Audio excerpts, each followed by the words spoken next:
Bem, pessoal, bom dia, boa tarde, boa noite.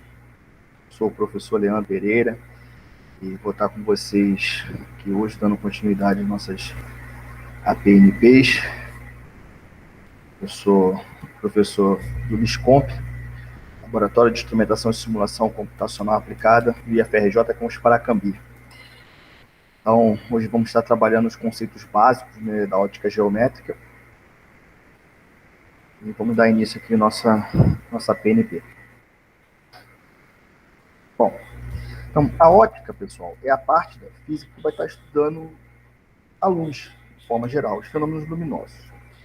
E o desenvolvimento da ótica se dá, né, tem seu início a partir da teoria corpuscular que propôs Isaac Newton.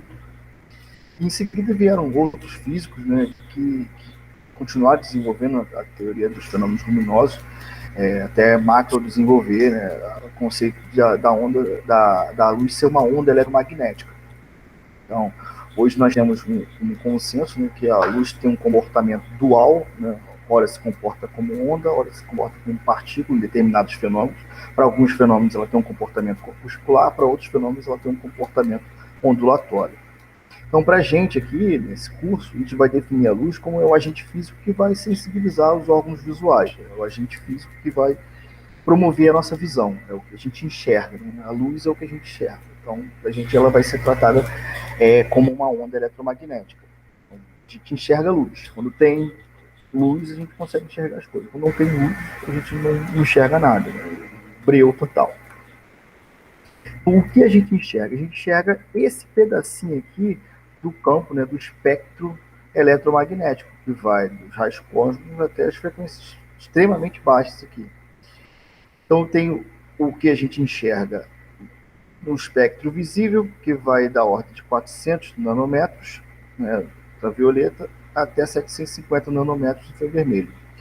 Esses 400 e 750 são os comprimentos de onda, né, do espectro visível. Ok, pessoal?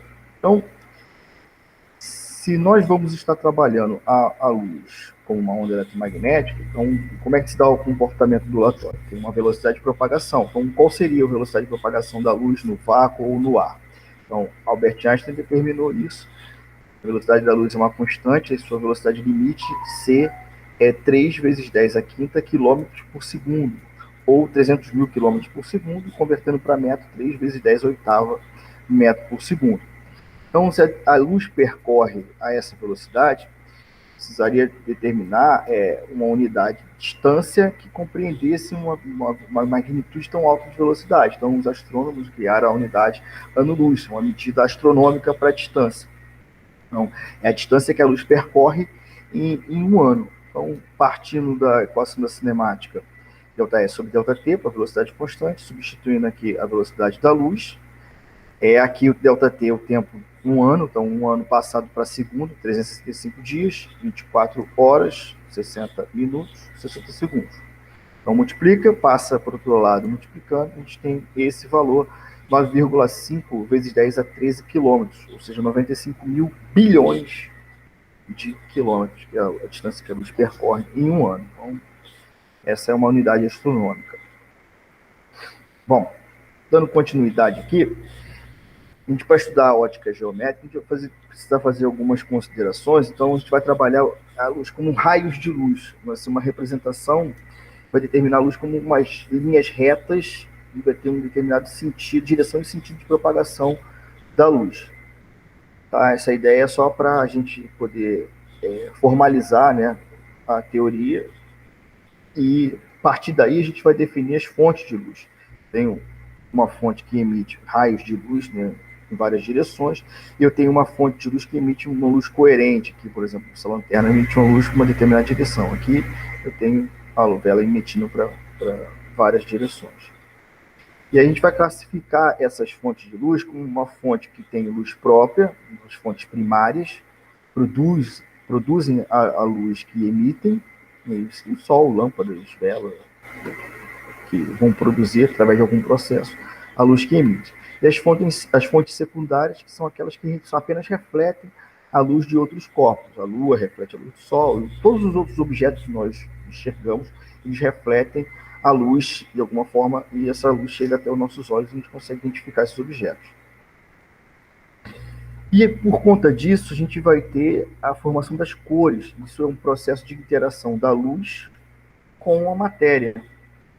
E que processo é esse? Os corpos eles são feitos, são pintados, eles possuem algum tipo de pigmentação, e essa pigmentação, essa coloração que ele possui, vai ser determinante para a cor do corpo. Vai fazer com que esse corpo reflita uma determinada luz, ou seja, ele reflita um determinado comprimento de onda, uma onda específica, com um comprimento de onda específico, e absorva os outros comprimentos de onda. Por exemplo, um objeto, esse mousepad aqui, essa parte aqui em azul reflete o azul e absorve as outras cores. O vermelho reflete o vermelho e absorve as outras cores, o verde, assim sucessivamente. Estão sendo iluminados por uma luz branca, a luz ambiente aqui no momento. Entendeu? Então, dependendo da cor da luz que ilumina, isso vai ter algum efeito. Tá? Bom, dando prosseguimento, classifiquei os tipos de fonte, né, a interação da luz com a matéria. Agora a gente vai classificar os meios. Como é que a luz vai se comportar em determinados meios. Tem os meios transparentes, que são aqueles meios que vão permitir a passagem da luz, vidro, acrílico, uma pequena camada de água, de ar. Esses meios permitem a passagem de luz e a gente consegue observar os objetos com definição. A gente consegue ver os detalhes dos objetos. Os meios translúcidos, que permitem uma passagem parcial da luz, e esses meios eles vão proporcionar uma visão meio turva, a gente vai conseguir enxergar o contorno do objeto, mas não vai conseguir ver com definição o objeto. E os meios opacos são aqueles meios que não permitem a passagem de luz, madeira, concreto, um livro. E aqui eu coloquei uma figura exemplificando esses três meios. O primeiro é o meio transparente, a gente vê a definição através do meio. O segundo, o meio translúcido, a gente enxerga o contorno, mas não vê a definição. E o terceiro, o meio opaco, a gente não enxerga nada. Agora nós vamos trabalhar os princípios básicos, né, da ótica geométrica, que são o primeiro princípio da propagação retilínea da luz. Então, a luz em meios homogêneos, transparentes e principalmente isotrópicos, são meios que mantêm as propriedades físicas em todas as direções, a luz vai sempre se propagar em linha reta. E como consequência disso, a gente tem a projeção das sombras de um corpo, através de um anteparo, e essa projeção das sombras a gente consegue enxergar através dos eclipses. Os eclipses são meras projeções de sombras, tanto da Terra em relação à Lua, tanto da Lua em relação ao Sol, a Lua bloqueando a passagem de luz do Sol para a Terra, a gente vê o eclipse solar. Okay? Então, essa forma de propagação retilínea da luz tem como efeito essa projeção das sombras. Então, eu coloquei aqui uma fonte pontual, uma lâmpada incandescente, por exemplo, uma lâmpada até mesmo de LED, mas aquela de bulbo, né, a uma certa distância, ela é um pontinho luminoso, iluminando um anteparo aqui. Esse anteparo bloqueia a passagem de luz e tem uma região de sombra formada aqui. E um objeto, uma fonte extensa, né, uma fonte extensa de luz, por exemplo, uma lâmpada fluorescente, que você consegue identificar o comprimento dela, suas extremidades emitindo em relação à extremidade do anteparo, formando uma região de sombra aqui no meio e regiões de penumbra, que são regiões parcialmente iluminadas. Fora dessas regiões, são regiões iluminadas onde a lâmpada tem acesso, né, a toda aquela região. O próximo princípio é o princípio da independência dos raios luminosos, né, o princípio da independência dos raios de luz, que diz que eles se cruzam, mas não interfere na sua direção, no seu trajeto, na sua intensidade luminosa. Aqui o exemplo é um show de raios de luz, né, de luzes, um show de raio laser, show que existe em boates, discotecas. A luz ela se cruza nesse ponto, há uma interferência aqui entre as ondas, mas elas continuam com o seu trajeto normal, independente desse cruzamento ali, dessa interferência pontual. O princípio da reversibilidade dos raios luminosos que diz sobre a trajetória independente no sentido de percurso da luz, ou seja, a luz ela faz um caminho para ir, e se você tem uma reflexão, ela vai fazer o mesmo caminho para voltar. Tipo, você está num carro, você está dirigindo, olha para um espelho retrovisor, e você vê o passageiro atrás. Se o passageiro olha para esse espelho, ele vai te ver pelo mesmo caminho óptico que a luz faz para ir dele até você, ela vai fazer de você até ele. Então, se eu estou te vendo através de um espelho, certamente você vai me ver através desse espelho. É isso que diz o princípio da reversibilidade dos raios de luz. E agora, pessoal, deixa eu colocar o desenho, né, para exemplificar o que eu falei, e agora a gente vai analisar as consequências desses princípios básicos, né? Algumas aplicações, coisas úteis. A primeira é a câmara escura de orifício, né, a precursora das máquinas fotográficas, né? Uma arranja assim rudimentar de como é que funciona basicamente o nosso olho também, né, tirando a lente, que é o cristalino, como é que funciona a formação da imagem no olho humano. Então, você tem aqui um objeto posicionado em frente à câmera. A câmera é uma caixa onde tem um orifício. Esse objeto está emitindo luz, essa luz saindo das extremidades do objeto. Ela sai de todo o objeto, mas assim, o que a gente precisa pegar para fazer análise são as extremidades, que é o que limita o tamanho do objeto. Então, dessa extremidade vai vir na direção do orifício, vai passar e vai incidir aqui. Nessa extremidade vem na direção do orifício, vai passar e vai incidir aqui. Então, propagação retilínea da luz, certo? Para passar pelo orifício, apenas esses raios que têm essa direção do orifício. Bater aqui, esse objeto é opaco, a luz não vai passar para o fundo da caixa. Então, a formação da imagem se dá de cabeça para baixo por conta disso. A ponta superior está emitindo um raio de luz, e para passar pelo orifício, ela tem que incidir aqui. Ponta inferior, a mesma coisa, para passar pelo orifício, vai incidir aqui, a formação da imagem está invertida no fundo da caixa. E há uma proporcionalidade entre o tamanho da imagem e o tamanho do objeto, por conta de haver uma relação trigonométrica desse triângulo aqui, formado pela base, que é o tamanho do objeto, e a altura, que é a distância do objeto ao orifício, aqui o triângulo, tá vendo? Então, a base é o tamanho do objeto, a altura é a distância do objeto ao orifício.